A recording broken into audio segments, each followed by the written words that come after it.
আজ দশম পর্ব।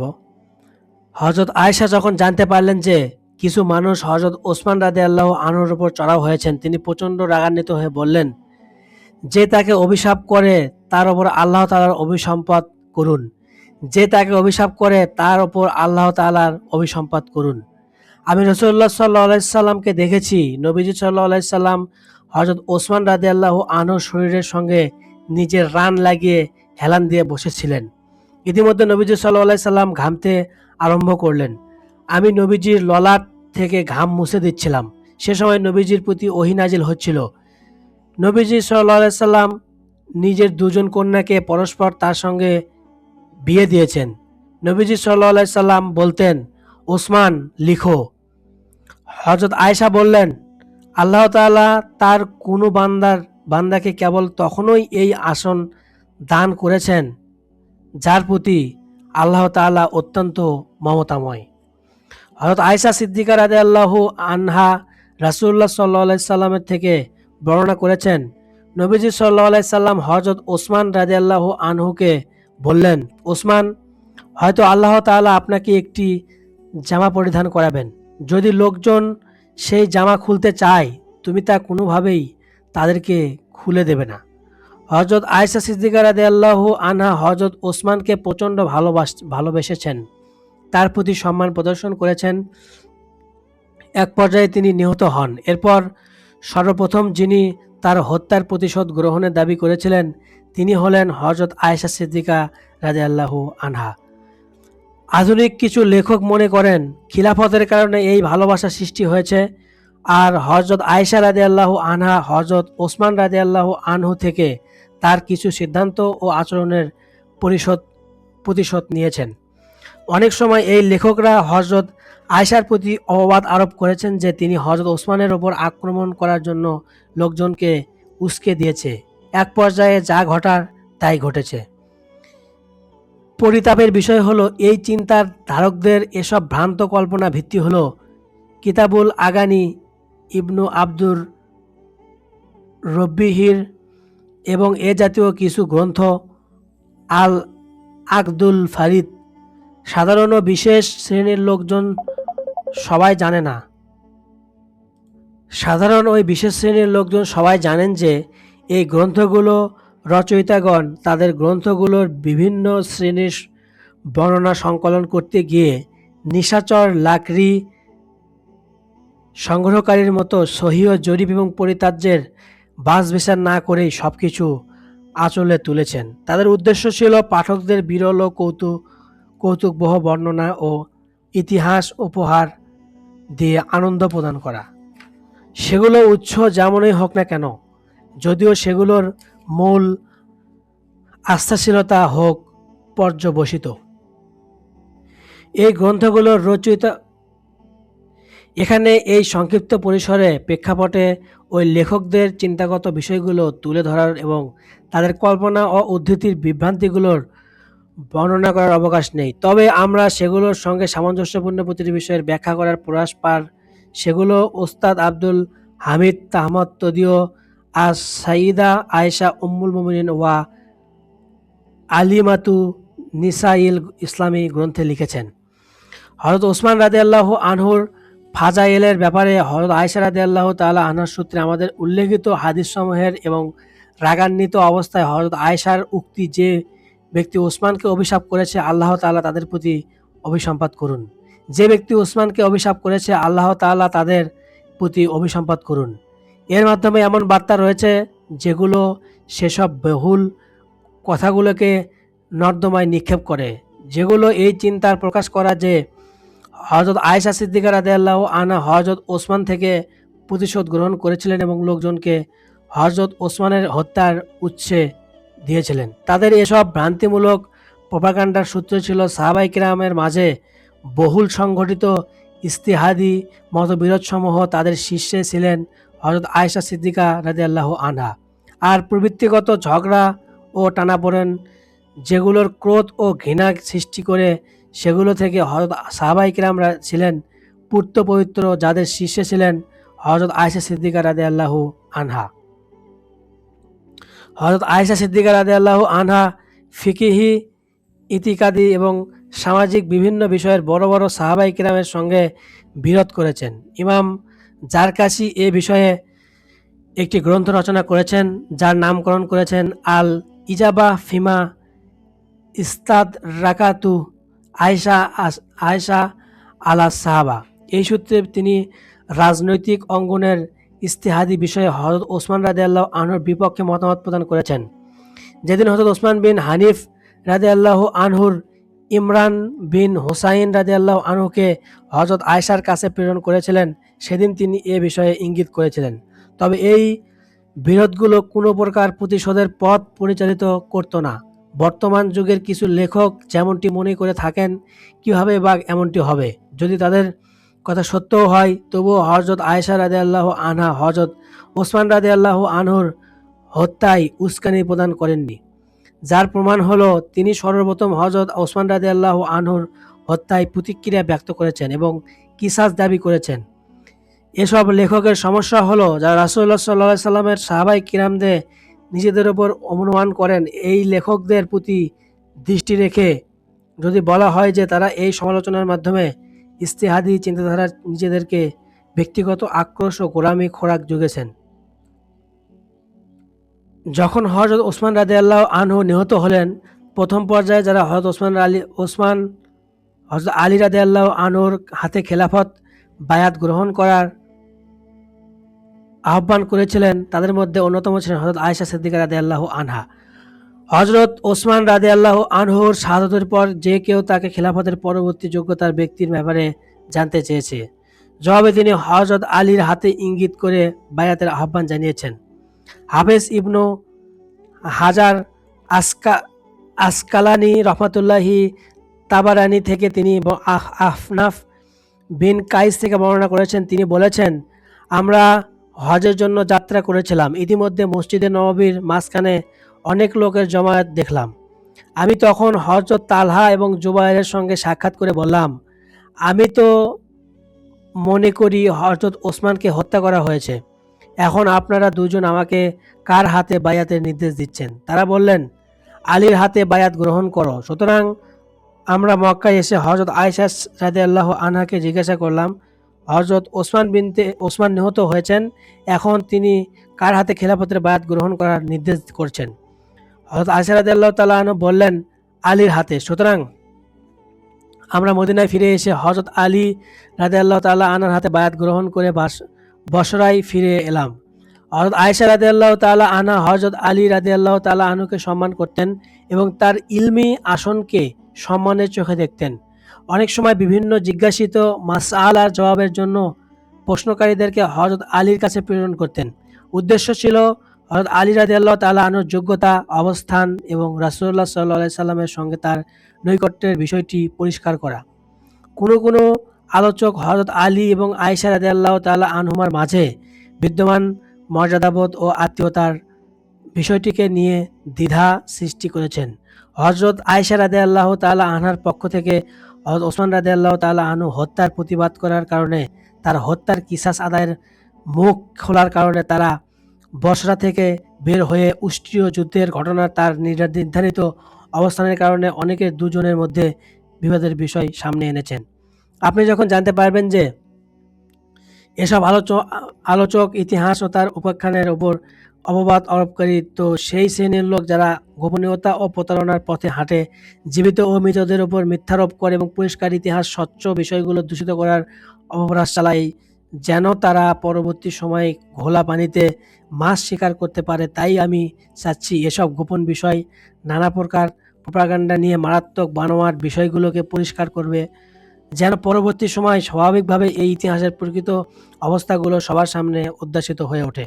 তবে অনেক আলোচক এমনও রয়েছেন যারা হযরত আয়েশা রাদিয়াল্লাহু আনহার মতবিরোধ বিষয়ে এই নোংরামি ও ইতিহাস বিকৃতির প্রকৃত রূপ নিয়ে আলোচনা করতে চান। তাদের উদ্দেশ্য হলো আবৃত প্রকৃত সত্যকে পরিষ্কার করে দেখানো এবং সবার সামনে এসব ইতিহাসের প্রকৃত রূপ খুলে বসা। কৃষ্ণ ফিতনা এবং পরিষ্কার সত্যতা। এই দুঃখজনক ঘটনার খোলাসা করার জন্য এই বিদ্রোহের পেছনে ইন্ধনদাতার গোপন হাতটিকে খোলসমুক্ত করার জন্য পার্শ্ব প্রতিক্রিয়ার সন্দেহ এবং আলোচকদের হৃদয়ে সৃষ্টি হওয়া নানারূপ কল্পনা থেকে দূর অবস্থান করে আলোচ্য বিষয়ের সঙ্গে সামঞ্জস্যপূর্ণ একটি সংক্ষিপ্ত কথা উদ্ধৃত করব। যথাযথভাবে আমরা গবেষণা পদ্ধতি আওতায় থেকে যা প্রমাণ করব, যা ইতিহাস বিকৃত করা হয়েছে, তাকে বিভিন্ন রঙে রঙিন করা হয়েছে, প্রকৃত পবিত্র ইতিহাস থেকে তা বহুদূরে অবস্থিত। আইয়ামুত তাশরিকের পর যখন হযরত ওসমান রাদিয়াল্লাহু তাআলা আনহুকে হত্যা করা হলো, সে বছর ফিতনা থেকে বাঁচার জন্য নবীজি সাল্লাল্লাহু আলাইহি সাল্লামের স্ত্রীগণ হজের সফরে গিয়েছিলেন। যখন তারা হযরত ওসমানের শাহাদাতের বিষয়টি জানতে পারলেন, মক্কার অবস্থান করাকে প্রাধান্য দিলেন যেন বিচারাধীন বিষয়টি পরিষ্কার হয়ে যায়। এর মাঝেই মদিনার হযরত আলী রাদিয়াল্লাহু তাআলা আনহুর হাতে খিলাফত বায়াত সম্পন্ন হয়। হযরত তালহা এবং জুবাইর রাদিয়াল্লাহু তাআলা আনহুমা তার হাতে বায়াত গ্রহণপূর্বক লোকজনের বায়াতের প্রতি আহ্বান করার জন্য উমরা করার অনুমতি চাইলেন। সে বছর ইয়ালা বিন উমাইয়া মক্কায় এসেছেন। তিনি হযরত ওসমান রাদিয়াল্লাহু আনহুর পক্ষ থেকে ইয়েমেনের গভর্নর ছিলেন। বাসরা থেকে আবদুল্লাহ বিন আমিরেও মক্কায় এসেছেন। তিনি হযরত ওসমান রাদিয়াল্লাহু তাআলা আনহুর পক্ষ থেকে বসরার শাসক ছিলেন। এসব মিলিয়ে মক্কার নেতৃস্থানীয় সাহাবায়ে কিরাম এবং উম্মুল মুমিনিনদের বিশাল জমায়েত হয়। সকলেই হযরত ওসমান রাদিয়াল্লাহু আনহুর হত্যা এবং ঘোলাটে পরিস্থিতিতে করণীয় বিষয়ে পর্যালোচনা করলেন। হযরত আয়েশা রাদিয়াল্লাহু তাআলা আনহা হযরত ওসমান রাদিয়াল্লাহু তাআলা আনহুর হত্যার প্রতিশোধ গ্রহণে অবিচল থাকার জন্য উদ্দীপনামূলক বক্তৃতা প্রদান করলেন। হযরত আলী রাদিয়াল্লাহু আনহুও সাহাবায়ে কিরামকে হযরত ওসমান রাদিয়াল্লাহু তাআলা আনহুর হত্যার প্রতিশোধের ব্যাপারে হত্যাকারীদের উপর কিসাস প্রয়োগ করার স্বার্থে জরুরি পদক্ষেপ গ্রহণ করার জন্য সাহাবায়ে কিরামকে গুরুত্বারোপ করলেন। তবে হযরত আলী রাদিয়াল্লাহু তাআলা আনহু তাৎক্ষণিকভাবে এ পথে অগ্রসর না হয়ে কিছুটা মন্থরতার পরিচয় দিলেন। উদ্দেশ্য ছিল খিলাফতের অন্যান্য বিষয়কে মজবুত করা এবং শামের অধিবাসী কর্তৃক হযরত মুয়াবিয়া রাদিয়াল্লাহু তাআলা আনহুর নেতৃত্বে সৃষ্ট বিদ্রোহকে দমন করার পর হযরত ওসমানের হত্যাকারীদের বিষয়ে অগ্রসর হওয়া। কিন্তু সকলে হযরত আয়েশা সিদ্দিকা রাদিয়াল্লাহু তাআলা আনহার কথায় সাড়া দিলে এবং ঘোষণা করল তারা সকলে হযরত আয়েশা রাদিয়াল্লাহু তাআলা আনহার নেতৃত্ব মেনে চলবে। এরপর তারা উদ্দেশ্য সফল করার বিষয়ে পরামর্শ গ্রহণ করলেন যে প্রথমে কোথায় গিয়ে পদক্ষেপ আরম্ভ করা হবে। কেউ বলল শামে গিয়ে, কেউ বলল মদিনা গিয়ে, কেউ বলল বসরা গিয়ে। উদ্দেশ্য ছিল সেখানে গিয়ে হযরত ওসমান রাদিয়াল্লাহু তাআলা আনহুর হত্যাকারীদের শাস্তি নিশ্চিত করা। পরিশেষে সকলেই একটি সিদ্ধান্ত উপনীত হয়। হযরত আয়েশা এবং তার সাথীরা কয়েক হাজার লোক নিয়ে বসরা অভিমুখে যাত্রা করে তারা যখন পথিমধ্যে হাওয়াব নামক স্থানে জলাশয়ে পাশ দিয়ে অতিক্রম করছিলেন, তখন ওই অঞ্চলের কুকুরগুলো তুগড়ে আরম্ভ করলো। হযরত আয়েশা রাদিয়াল্লাহু তাআলা জিজ্ঞাসা করলেন, এই জায়গাটির নাম কি? সাথীরা বলল, আল হাওয়াব। জবাব শুনে তিনি এক হাত দ্বারা অন্য হাত আঘাতে করে বললেন, ইন্না লিল্লাহি ওয়া ইন্না ইলাইহি রাজিউন। এখন তো আমি ফিরে যাওয়া ছাড়া আর কোনো পথ দেখছি না। সাথীরা বলল, কেন? হযরত আয়েশা বললেন, আমি রাসূলুল্লাহ সাল্লাল্লাহু আলাইহি সাল্লামকে তার স্ত্রীদের উদ্দেশ্যে বলতে শুনেছি, যদি আমি বুঝতে পারতাম যে তোমাদের কারো উপর হাওয়াবের কুকুর ভুগছে। তারপর হযরত আয়েশা রাদিয়াল্লাহু তাআলা আনহা উট স্বভাবজাত আওয়াজ করে কিছু বোঝানোর চেষ্টা করল। হযরত আয়েশা বললেন, আমাকে ফিরিয়ে নাও, আমাকে ফিরিয়ে নাও, আমাকে ফিরিয়ে নাও। আল্লাহর কসম, আমি তো হাওয়াবের পানির কাছে উপনীত হয়েছি। তারপর হযরত আবদুল্লাহ ইবনু জুবাইর রাদিয়াল্লাহু আনহু এসে পড়লেন, যে আপনাকে বলেছে যে এটা হাওয়াবের পানি, সে মিথ্যা বলেছে। পরিশেষে বসরা পৌঁছে সফর ক্ষান্ত করলেন। হযরত আয়েশা এবং তার সাথীরা যখন বসরার অভ্যন্তরে পৌঁছে গেলেন, তখন হযরত ওসমান বিন আফফানের পক্ষ থেকে নিয়োগকৃত বসরার গভর্নর ওসমান বিন হানিফ হযরত আয়েশা রাদিয়াল্লাহু তাআলা আনহার নিকট এবং তার সাথীদের আগমনের উদ্দেশ্যে জানতে দূত প্রেরণ করেন। হযরত আয়েশা রাদিয়াল্লাহু তাআলা আনহা জবাব দিলেন, আমরা হযরত ওসমান রাদিয়াল্লাহু তাআলা আনহুর হত্যার প্রতিশোধ গ্রহণের জন্য এসেছি। জবাব শুনে হযরত ওসমান বিন হানিফ তার সাথীদের সঙ্গে পরামর্শ বসলেন।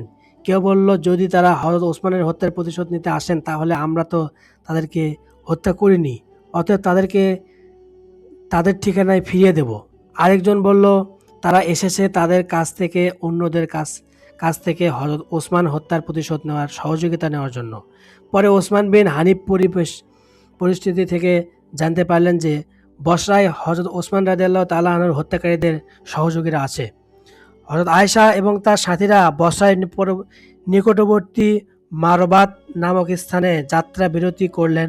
বসরার যেসব লোক তার সঙ্গে মিলিত হতে চাচ্ছিলেন তারাও বের হয়ে আসলো। হযরত আয়েশা রাদিয়াল্লাহু তাআলা আনহা তাদেরকে এ কথা বোঝাতে সক্ষম হলেন যে হযরত ওসমানের হত্যার প্রতিশোধ গ্রহণ করার এবং হত্যাকারীদেরকে শাস্তির মুখোমুখি করা অত্যন্ত জরুরি। সুতরাং এ উদ্দেশ্যে পরিকল্পনা চলতে থাকলো। এমন সময়ে হযরত ওসমান রাদিয়াল্লাহু তাআলা আনহুর ঘাতকদের একজন হাকিম বিন জাবালা তার সাথীদের নিয়ে আসলো এবং হযরত আয়েশা এবং তার সাথীদের ওপর আক্রমণ করে বসলো। হযরত আয়েশা তার সাথীরা তাদেরকে প্রতিরোধ করেছিল এবং যুদ্ধ থেকে বারণ করেছিল, কিন্তু হাকিম বিন জাবালা নিজের সাথীদের নিয়ে আক্রমণ অব্যাহত রাখলো। রাতের আগমন পর্যন্ত যুদ্ধ চলতে থাকলো। দ্বিতীয় দিন যুদ্ধ চলল। হাকিম বিন জাবালার পক্ষে বহু লোক নিহত হলো। হযরত আয়েশা, তালহা এবং জুবাইর রাদিয়াল্লাহু তাআলা আনহুমের বাহিনী বসরার ওপর আধিপত্য কায়েম করতে সফল হলো। তারা বাইতুল মালের ওপর নিয়ন্ত্রণ গ্রহণ করলেন। তখন হযরত ওসমানকে হত্যাকারীদের একটি দল নিজের সংকট চিন্তা এবং প্রতিশোধপরায়ণ হয়ে উঠল। হাকিম বিন জাবালার নেতৃত্ব ৩০০ যোদ্ধা তৈরি হলো। হযরত আয়েশার বাহিনীর বিরুদ্ধে প্রাণপণ যুদ্ধ করল। পরিশেষে হযরত ওসমানের হত্যাকারীদের মধ্যে থেকে হাকিম সহ কমপক্ষে ৭০ জন বিদ্রোহী নিহত হলো। হযরত আলী রাদিয়াল্লাহু তাআলা আনহু শাম থেকে বসরা অভিমুখে যাত্রা করলেন। তখন তিনি আলোচ্য যুদ্ধের ঘটনাটি জানতে পারলেন।